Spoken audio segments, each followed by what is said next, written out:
Boy aka, biz Mirzaobodga kelganmiz. Turg'un Ahmedov mahallasi. Mana shu orqamda ko'rib turgan binolaring noturar bino 36 sotik umumiy maydoni sotuvga qo'yilyapti. Narxi juda ham zo'r, 55 ming dollar atiga so'ralyapti. 55 ming dollar bu kepak degan. Buyoqda oldin kabel ishlab chiqarilgan. Agar siz bu zdaniyani sotib oladigan bo'lsangiz, men sizga mana shu ena bola eshakni bonusiga shaxsan o'zim sizga sovg'a qilib ketaman.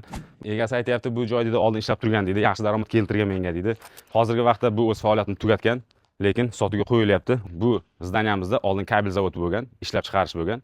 Как положено ishlab turgan. Ayrim sabablarga ko'ra egasi chet el fuqarosi bo'lgani uchun o'zini yurtiga ketgan. Shunga xos sotuvga qo'yapti. Mana katta angar, bu yerda oldin kabel ishlab chiqargan deydi egalari. Daromadi yaxshi bo'lgan deydi. Mana bu yerga qo'shimcha zdaniya qilishgan. Endi xullas borki, boy aka olasiz, xohlaganingizni qilasiz.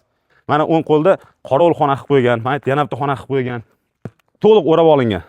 To'g'ri burchakka o'rab olingan. Bitta alohida ustalar uchun oshxona qilib qo'ygan. Hojatxonasi, dushxonasi, oshxonasi, hamma sharoiti bor. Bu yerda faqat gaz yo'q, suv, svet ham umuman muammosi yo'q. Mana transformatordan qo'yib qo'ygan, transformator ishlaydi. Yangi transformatorda 2600 dollar, 3600 dollarga olganman deydi. Kabel ishlab chiqargandan keyin bularga mana bunaqa hovuzcha kerak ekan. Короче, faqat shu kabel ishlab chiqarish uchun mo'ljallab qilgan. Mana bu yerda bitta hojatxonasi. Bu dushovaya kabinasi, mana chap tomonda dush kirib cho'milib po'mlosa bo'ladi. Mana shu yerda stol qilib ishchilarga ovqat tayyorlab berishgan. Mana bu yerda oshxonasi mana. Bu yerda oshxona ovqat qilsa, bu yerdan padachani beradi, ovqatlab olib yuraverasizlar. Mana bu yerda sklad deydi. Oshxona uchun sklad qo'yishgan. Shu noturar bino sotuvga qo'yilgan. 55 ming dollarga pul so'ralyapti. Pastda egasi nomerini qoldiraman. Agar egasining telefoni o'chiq bo'lsa yoki qanaqadir sabablarga ko'ra tusha olmaydigan bo'lsangiz, past o'z raqamini qoldirib qo'yaman.